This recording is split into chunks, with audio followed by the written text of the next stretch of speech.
So we did the happy hour last night. Yeah. And whenever I do an event, like a client event, a networking event, I always have at least one or two people at the event that are like, how did you do this? How'd you get 20 plus really good people to show up in Fort Washington when a lot of people live in the city? Yeah. Like, why did they come out here? And I said, do you know why this is going well, why it's been successful? Because I've been doing events for 15 years. Well, if you go back to like LaSalle, we were doing bus parties and like. Well, you had that. I used to do keg parties in my house in LaSalle. So that was an event. You have a lot of experience. Exactly.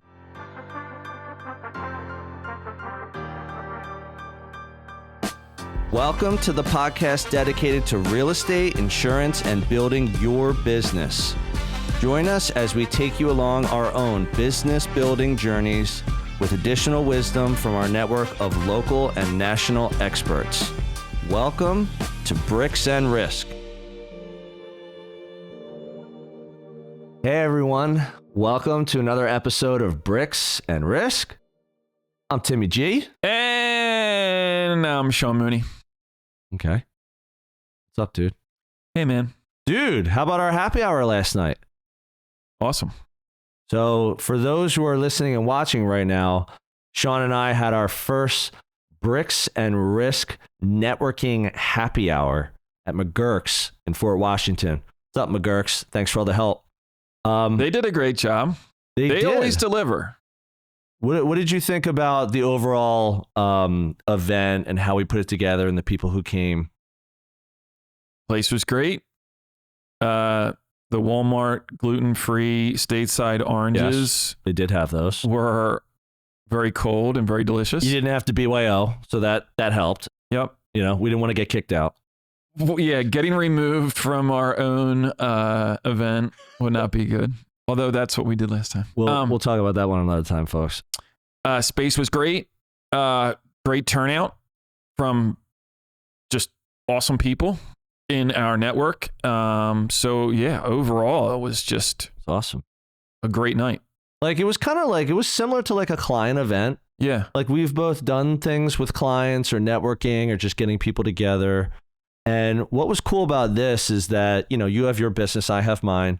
But Bricks and Risk, it's building community. Like the information we're putting out there. One of the reasons why we're doing this, one of my main reasons is I want to help people get a little bit better at what they do because people have helped us, and especially through podcasts.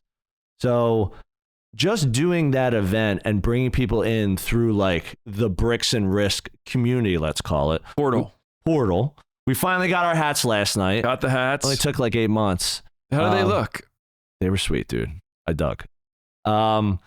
It was cool because it was different. It's not like we're bringing together for like Tim Garrity in real estate, or we're not bringing together through Sean Mooney in insurance. Like we're bringing everyone together because we already know each other. We all do business together and people are into Bricks and Risk, which is great. But let's talk about our topic today. What are we going to be talking about? Well, before we get there, I'm still a little upset about last night. Okay. Sean Gav. Oh, Sean. I haven't met you in person yet. I've only Zoomed with you, so. Dropped us like a hot bag of potatoes. I thought he would be the person to be like, yeah, you guys want to hang out until like midnight? Yeah, I probably would be. This thing ends at 8. You guys want to get some food? You hungry? If it was a 9 a.m. hockey tailgate, there's no way. We're all over it. He stood us up for Sturgill Simpson. Hey, I think he went with his wife too, didn't he? Heather. Hey, brownie points. Yeah. Good stuff. So what are we doing today? Yeah, what are we doing? Marketing. Okay. Like in what sense?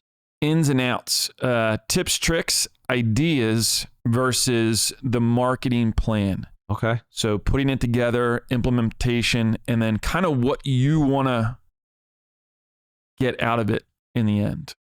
I think a good way to start this one off and structure it is really in like a marketing idea versus a marketing plan. Those are two completely separate things. A lot of people, I feel like, get ideas all the time, every day, every week. And a lot of times we get those through social media. Yeah. So social media, you see hacks, DIY, here's how you increase your business. Do a video like this with something scrolling in the background. And then like you're just talking about your neighborhood. You're a hyper local expert. And don't get me wrong, like all this stuff works. But I think when we get all these ideas, these tips, these tactics, we're like, I'm just going to go try that next week. I'm going to throw it on. If you're me, I'm going to throw that on my calendar. I'm going to time block for it. I'm going to do a video with the stuff scrolling in the background. And basically, when we do that, I feel like we start to kind of lose focus. Yeah. Meaning, if someone gives you a new idea, a new insurance idea, here's a way to grow your insurance business by 10% that you're probably not doing. Of course, we're going to listen. Like, you're going to be like, yo, why would I not try that? Well, I think there's so if we're talking about it, there's so many components to a marketing plan, right? Like, who's your target audience? How frequently do you want to like drip on them? Right. You know, what do you hope to gain out of it? What's your budget? Right. Whereas an idea is just, hey, do this. Do this and you'll get deals. Right. It's like a drive-by, right? Like, it's a quick one hit, do this, it'll generate X. Yeah. And it's like, so we had the episode recently released with Garrett Maroon. Yep. And we were talking to Garrett, and the one thing that he does that we very firmly believe in is consistency. Yeah. Like, it's not about the idea and doing it 2 or 3 or 30 times and then just stopping.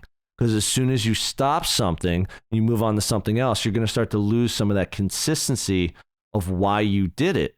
So sometimes with a marketing idea, you know, what I see is like 1 or 2 things you should do to market yourself better. So someone says, if you're not doing this, you should do it because here are people that have done it and they've seen results. Like if it's a video, which seems to be one of the most popular things now, do this video, have this message or script, and do it this often in this way, and you will get deals. The problem with a marketing idea, there's a lot of assumptions. It's like, do you have the time to do it? Are you good on video? Do you want to be hyper local? Like, you know, would you rather pay for things instead of just like, you know, sweat? And I think because of the assumptions, people just think, oh, this expert told me to do it, I should go do it. Whereas you and I, you know, through this podcast, we've learned a ton about ourselves and our own businesses, but it's bringing up the things that we have done. It's really getting to know who you are yourself. So like for me, for example, for my marketing plan, I do things weekly, monthly, quarterly, and annually, year in and year out. Do I try different things? Of course I do. You know, do I drop certain things? I have, but most of the stuff I do, I've been doing for a long period of time. And the reason I have things on a schedule and the reason I have a marketing plan is I know what I like to do. I know how much time I want to devote to marketing. I know what kind of budget I have for marketing. I know how much business I want to get out of that marketing. So knowing those things, doing real estate now for 15 years, doing a marketing plan for me is easy because I've just been doing it year in, year out. Like, and I'm pretty self-disciplined. Like I've been able to stick with it. I've been able to hold myself accountable. Like a lot of people can't do that. So what about you? Like talk about like marketing ideas and how they relate to Mooney Insurance Brokers. Yeah. I mean, you always come across the ideas. They're always there. There's a new idea. This insurance agent did this, did that. I think that you really, if you really wanted to, like, what's your end goal, right? Is like, you want, I don't know, more phone calls, more deals, whatever it may be. Yeah, more money. It's trying to formulate a plan to kind of reach that goal. And I don't think that an idea by itself is going to necessarily get you there. Yep. But I think you can do it and done the right way. Like take an idea like video, right? Maybe it's a niche video, right? That's getting a lot of traction with other people. And you're like, oh, yeah. I mean, you can do that, institute that. But I think the real way to kind of approach it is, okay, take that idea and now build a marketing plan to incorporate that as part of your marketing plan. Yep. So I think on its on its own may not be very effective long term, right? Yeah. Maybe your video goes viral. I don't know. Get you a bunch of looks. Does that translate to deals? Maybe, maybe not. Maybe not. I just think that the emphasis should be on, as we always talk about, the consistency of doing these things. So like, maybe not necessarily that video, but maybe you're like, maybe I should be doing video. Right. Yep. That's a really great way to put it. And so taking that one piece, finding why it's effective because you're gaining exposure, you're growing your network, people see it, you become, like last night, one of my favorite stories was Mikey Mortgage. What's up, Mike? Was sitting at the table and he's talking to people and someone came in and they're like, "Oh, Mikey Mortgage," or something like that. Yeah. And then the person was like, you're Mikey Mortgage? Like, come on. And it's like, but the ability to like take, and they know him. Now they know him because of the video. Yep. So I think it's something like taking an idea like that. Yep. And building out a plan to, consistently deliver from that. I got a really great one. This podcast. Okay. Yeah. So when Sean and I started the Bricks and Risk podcast, again, you and I were like, we love the medium. Right. We listen to it all the time and or watch. We've used some of the marketing ideas or used some of the philosophies that we've heard from podcasts to either reinforce what we're doing or give us perspective as maybe we could do some things differently. So when we first started talking about it, we're like, wouldn't that be great to do it because we're interested in doing it, we're passionate about it. One, we can help people. That's one of the reasons why we're doing it, but that's not the only reason. We wanted to do podcasting. This is a form of content marketing. Podcasting is a form of marketing. And when we started this, I don't know if we fully grasped how much marketing content we would get, thanks to our boy Dill over here from Yunk Junk. Dill and Tare, you guys crush. But when we first started doing episodes, we do 30 minutes when we first started, and then Dill would get us the content. Okay, we get the audio content, we get the video content, we get 2 to 3 YouTube shorts or social media shorts. We get a thumbnail for YouTube, for social media. So just committing to podcasting technically was a marketing idea. It was an idea. It's like, we both believe in it. We see people do well with it. We want to help people. Now we have this content and we're doing content marketing and we're getting business out of it. I've gotten business through podcasting and I've built additional relationships, and you've definitely gotten business too. I'll meet real estate agents. They're like, "Yo, can you send me Sean's information?" That happened today. Literally, people are just like, I didn't really know him before. I know you guys have known each other forever and you've been working together forever. Brian Bashara. That's another one. It's like connecting the dots. Podcasting is connecting those relationship dots and it's turning into business. So that's a marketing idea. But podcasting is not either yours or my marketing plan. No. It's just a part of it. Last night, Brian Figs, what's up, man? He came to the event. Big Figs. We're hanging out. He's like, how much time does podcasting take? How many hours in a week do you do it? And I'm trying to be like, okay, well, we go in every couple weeks, couple hours there. Okay, then we get the content every week. We got to put it on LinkedIn. We got to put it on Instagram, Facebook, YouTube, Buzzsprout. We got to put it in these different places. So it takes time. But how much time? It's not that much because we're working with Dill and Terry. They save us time. We're spending money to do this because, again, it's marketing content. It's a marketing idea. They save us the time. We use that content to help people. If he's thinking of starting a competing real estate podcast, think again, buddy. I'll kill him. Am I allowed to say that? It's a good thing we're all friends. We've known each other for decades. I hope so you can say in that vein, but if you said it to someone else, you might be in some trouble. I hope his parents don't listen to this podcast. They're like, was Sean serious about that? We've known him for a while, but is something wrong? Is something wrong with him? All right. So here's like a negative on like a marketing idea versus a marketing plan. A marketing idea, I feel like lacks vision. Like there isn't much vision with a marketing idea. You're looking at it as like, if I get some more deals, that's great. Now, again, if you already have like a sense of what you'd like to do in a year, let's say you're a solo real estate agent or like a solo insurance rep, and you're trying to make more money. You're like, how do I do that? Maybe I got to market myself a little bit better. A marketing idea, it's like, hey, I did that marketing idea. I made a little bit more money.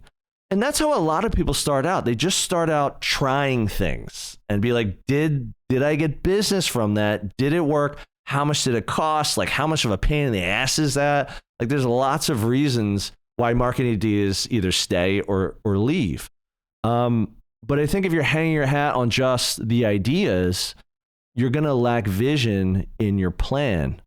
And another thing, I go down this lane now because as we've done so many episodes, and I just did that agent workshop I was telling you the other week, trying to keep things simple. When I was at the workshop, I was like, look, let's call it two main lanes in real estate. If you're an agent or your team or your brokers, it doesn't matter what you are. You have the lead gen lane, more cold marketing focus, cold calls, door knocking, postcards, all that stuff. Yeah. And then you have the referral lane, the warm lane. That's more relationships. That's getting additional business from people you've helped, people you know, family, friends, coworkers. Like content marketing plays into that. I think the marketing ideas sometimes are a little bit more lead gen focused because you're going to do this idea, like even podcasting. Like we were hoping people we knew would listen, which they do. Thank you, everyone. I was hoping we would get 6 subscribers in the first year. You're like, yes, 6 people listen to our episode. I got 3 cousins, a sibling, and an aunt, so I'm good. Yeah. But it's podcasting is more lead gen focused. Yeah. It's like we're trying to get in front of people we don't know, and we want them to learn more about who we are. It's a long form content. Yeah. You can build trust with people through long form content. So that's more the marketing idea. Like, let's talk about the marketing plan. Yeah. So if you don't mind sharing without making, crazy comments about our friend Brian Figs, why don't you talk about Mooney Insurance Brokers and how you go about, like, let's say like planning for like a year or years ahead. Like, what are the things that you have done? Really, I mean, I hate to say this, but 90% of our business is referral, right? But that just doesn't happen. No, it doesn't. But what I would say was from a purely marketing standpoint, we don't have a developed plan. Yeah. Like you. In a traditional sense, like something that I would do. In a traditional sense. Yep. That delivers us business or phone calls or, new business or prospects. Yep. It's really, and someone on our show said it at some point, was like, I hope that I deliver for my clients. I hope that I deliver for the people that refer us the business in the hopes that our delivering for them is going to create new opportunities for our agency. Yep. So I guess in saying that is that we don't have the dedicated, we don't do postcards. We don't have like formal marketing activities that are like, I'm doing these kinds of things this often to reach this goal. That's not how you run it. Yeah. Which is different and counter to probably most. Well, sorry to interrupt. Let me give you some feedback. Here's something that I've noticed about you and how you grow your business. Growing it through relationships, a lot of it, in my opinion, is you showing up. Like, you show up to like everything, man. Like, we get our college boys together, you're there. We get our like high school friends from growing up in the neighborhood together, you're there. We do the happy hours, the podcast networking. We do all these things. We do podcasting here. Like, you show up. So you're very present, I feel like, in a lot of your relationships, which I think feeds into your business. Yeah. And then also you're very thoughtful in like your follow-up and your follow-through. Like, the great example that you've given on this podcast is like you have your intake form. you're trying to find the right clients, but you're also building a strategy for once you know you can help them. You're like, I know that they're a Gmail person, and therefore this is what we're going to do to get a Google review through that person. That is that's part of your marketing plan. Yeah. Now it might not be, I do this once a week, I do this 3 times a month, but you're like, every time we get this, you've built processes. So I feel like you've done a little bit more of that. And the perfect example, like just the other day was, and this was the one I was showing Justin last night, but property in Ocean City. You know, we do the insurance for someone. We do their primary home. We do their shore property. And they had someone that was making settlement in a couple weeks. And it was like, you got to talk to Sean, right? And so it's my thinking of, we delivered for them. We take care of them. Like, they call, we answer, we respond, we make their problems go away. We solve their issues. And so by way of that, it's opening the doors and creating those prospects on a weekly basis. I mean, we are, to your point, it's the Google reviews. You know, people are out there looking online. Our process is generating the prospects, the new prospects coming in by way of having that process in place. Yep. Hey everyone, this is Tim, your favorite Bricks and Risk co-host, but don't tell Sean. I hope you're enjoying this episode, and I'll get right back to it in a moment. Our audience grows through word of mouth, so if you would please take a moment of your time and give us a review on the platform you're on, that would be fantastic. Please also help spread the BNR word by sharing your favorite episode with a friend. We greatly appreciate your time and trust. Now, back to the show. It's awesome that we're talking about this because, again, like, a marketing plan doesn't have to be this big, formal, time-blocked event. Like, for me, most of my marketing plan that's just how I operate. That's how I function best, is through organization. Like, I live and die by my Google Calendar. Yeah. Like, if it's not on my calendar, I don't even know it exists. Yeah. So sometimes people look at my Google Calendar like, what are you, crazy? Like, look at every minute of every day looks like it's filled. Yeah. Because I know where I have to be and why. Like, is it important? I'm going to be there. And if it can wait, guess what? I can move it. So I shift my calendar all the time, but I do live and die by my calendar. So for me, like a marketing plan, some of the things that I do, once a month I do a monthly email newsletter. I never miss. I've missed a couple, as we've talked about, and the months and the years. And you sent me an email saying, like, I know. I'm like, send you the shit. I do the anniversary text right. to you. Like, hey, this is 4 years ago today that you forgot to do your newsletter. Just as a reminder. I know. We can keep it fair. We can poke fun. So I do that monthly. I'll try and do like a client event or a networking event, like, a couple times a year. I do a holiday pop by gift. I started doing that a couple of years ago. I do quarterly magazines through Reminder Media. What's up, Luke Akery? Fantastic marketing tool that I have just completely gone behind. I've gotten business out of it. Everyone talks about it. It's just amazing. So most of mine, I would do, if I were to do one. Yeah. I would do, and maybe Luke can. Yeah, why aren't you doing one? Why am I not getting a Mooney magazine? I would do a graffiti coffee table book. With graffiti art all over the country. Okay. It'd be like a picture book. That has nothing to do with insurance, but I guess it's got everything to do with you. So that's cool. So like the magazine, email marketing, pop-by gifts. And then again, I have similar things like you. Like, as we've talked about before, like, real estate is not like, I'm not servicing 100, 200, 500 clients, every day, every week, because, you buy a house every 5, 10, 20 years. Yeah. So again, it's a different business, and everyone runs their marketing differently. But I've always been more of a marketing plan real estate agent, and I brought all that into Copper Hill. Copper Hill had a marketing plan. We had time blocking. We had things we did. And now that I'm back running a team and I've never stopped practicing, like I've always been helping people buy, sell, and rent. Like I just like went right back in to my marketing plan for the Tim Garrity team. Like it's been really seamless. It's been phenomenal. So a marketing plan is like what I'd like to say is a broad marketing perspective on what you have to do weekly, monthly, quarterly, and annually. And we talked about the different ways that we do that. The one really important thing I think a marketing plan or a process provides is it provides vision. Like I remember you had said recently on an episode, it may not be out yet, but you said like you had your list of 100 people. Yeah. Like when you first started and you're like, I want to grow this thing through word of mouth. That's a vision.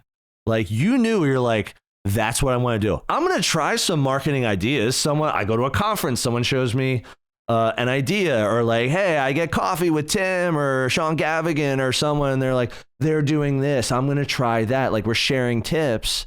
Like you're going to do those things, but your vision was like, I'm going to grow this thing through word of mouth. How do you do that? You have a team, you have processes.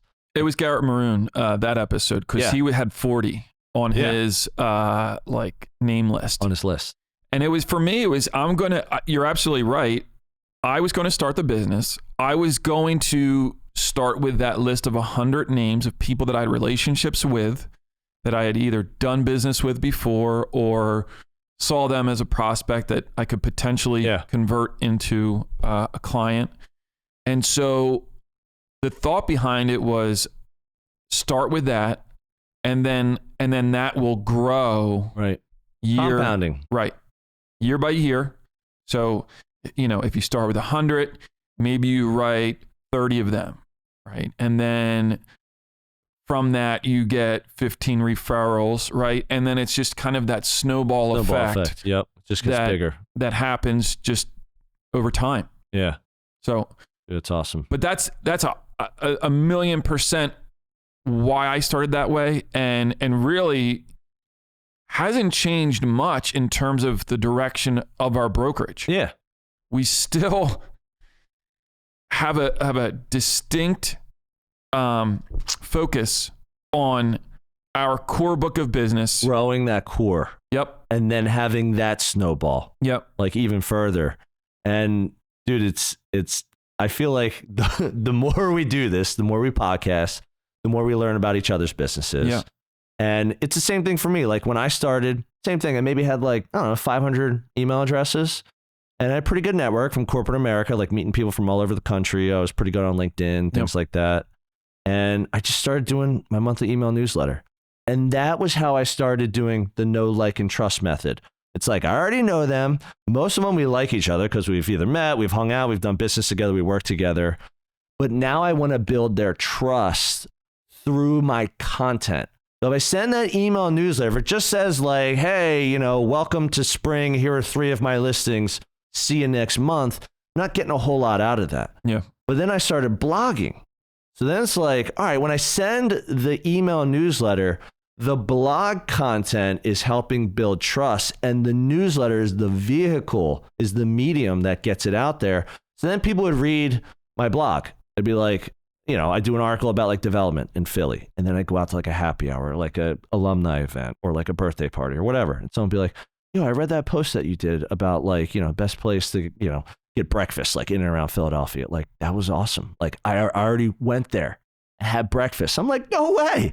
Like people would say these things, which it encouraged me and reinforced. It's like people are reading, people are finding value in that. And then what happens is when they have a need or someone else, they would contact me. Hey, my cousin wants to buy a house in Manayunk. I know you live in Manayunk. Can you help them? I'm like 100%. They could want to buy in South Jersey. I'm licensed in Jersey as well.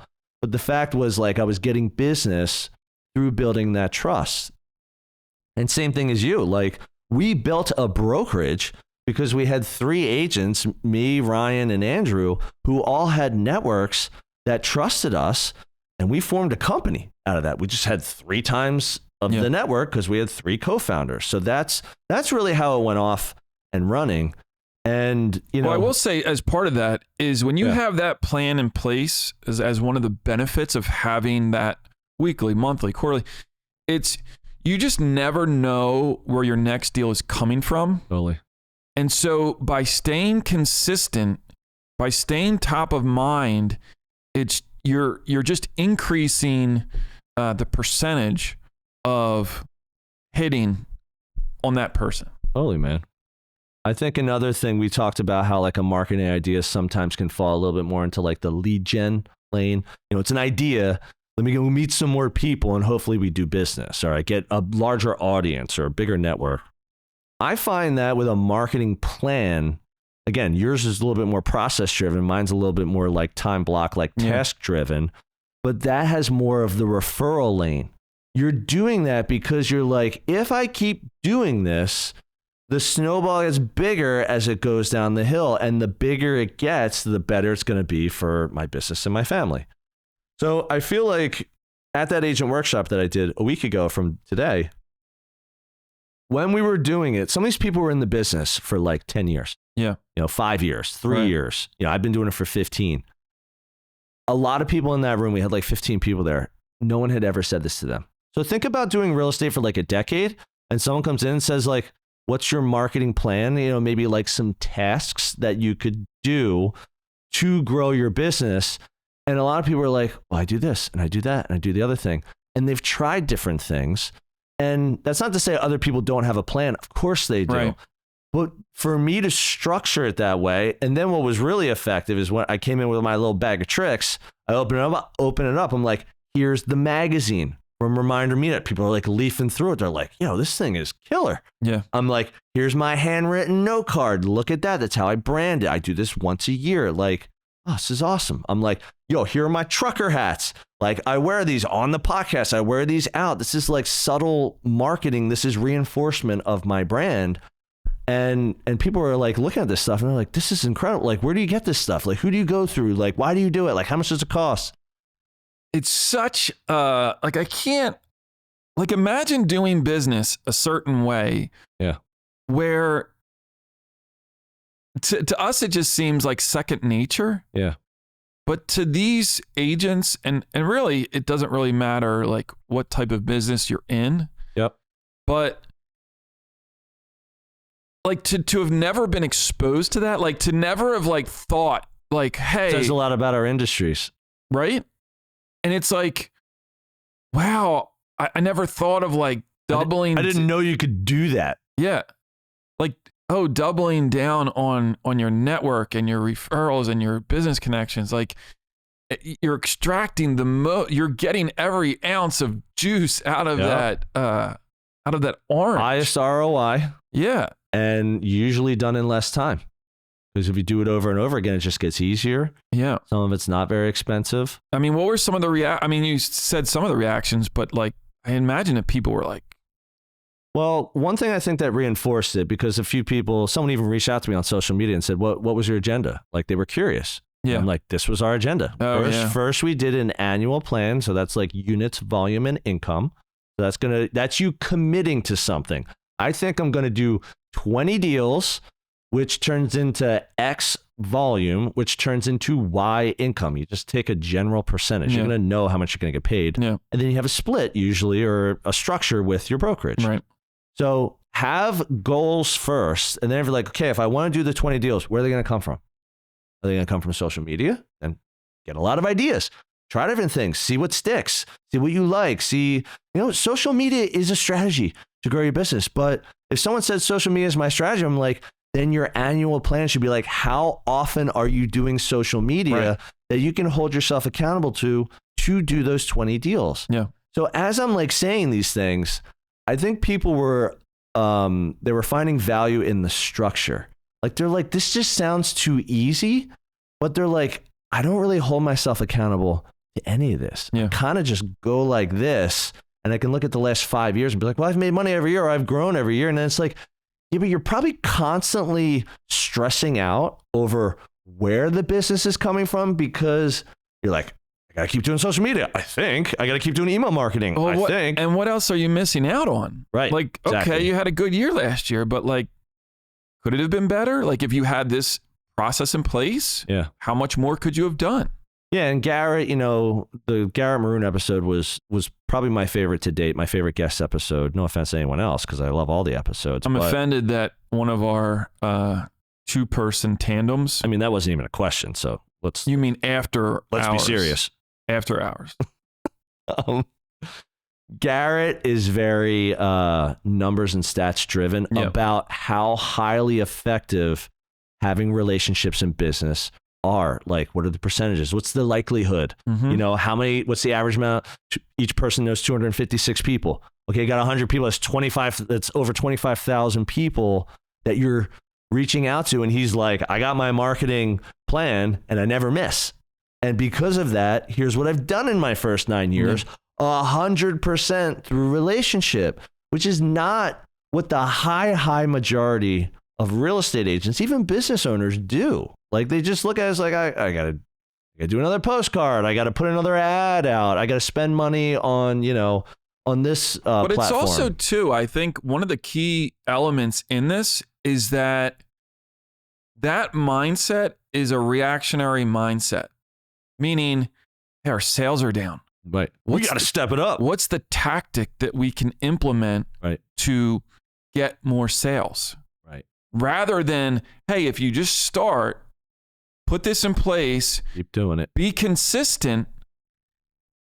You're not reacting, you're proactively putting this in place, right? So that your results at the end of the year are probably a lot more, you can forecast almost. Dude, to Garrett's point. Here's a really good example. So we did the happy hour last night. Yeah. And whenever I do an event, like a client event, a networking event, I always have at least 1 or 2 people at the event that are like, how did you do this? How'd you get 20 plus really good people to show up in Fort Washington when a lot of people live in the city? Yeah. Like, why did they come out here? And I said, do you know why this is going well? Why it's been successful? Because I've been doing events for 15 years. Well, if you go back to like LaSalle, we were doing bus parties and well, you had that. I used to do keg parties in my house in LaSalle.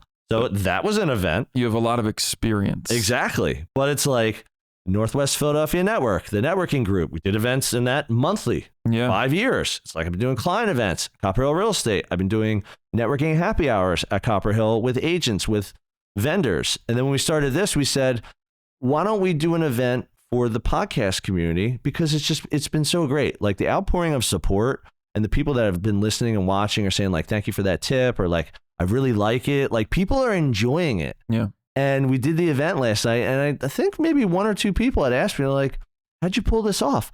And I said, because I've been doing this for 15 years. That's the easy answer. Yeah. If you want the specific answer, I have to sit down with you for like an hour and say, here's my method. We do it through this vehicle. And then I hit people this many times, and I text people and I email them. Like, there is a strategy to it. But because I've been doing it for so long, it's just like second nature. But let's do this. The next one going to be at Bar John?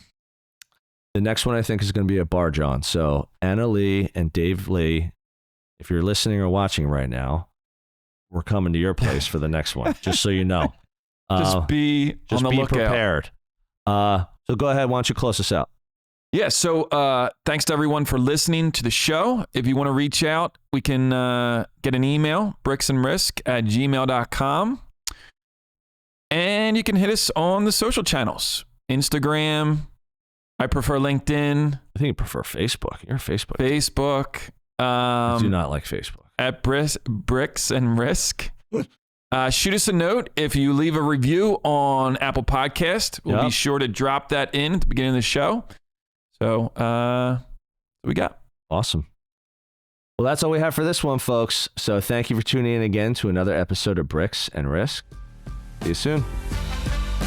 Thank you for joining us on another episode of Bricks and Risk. Our goal is that you walk away with 1 or 2 valuable nuggets, and we greatly appreciate you sharing your time with us today. You can find all B&R episodes on Spotify, Apple Music, YouTube, and anywhere else you get your podcast content. Until next time, keep learning and keep growing.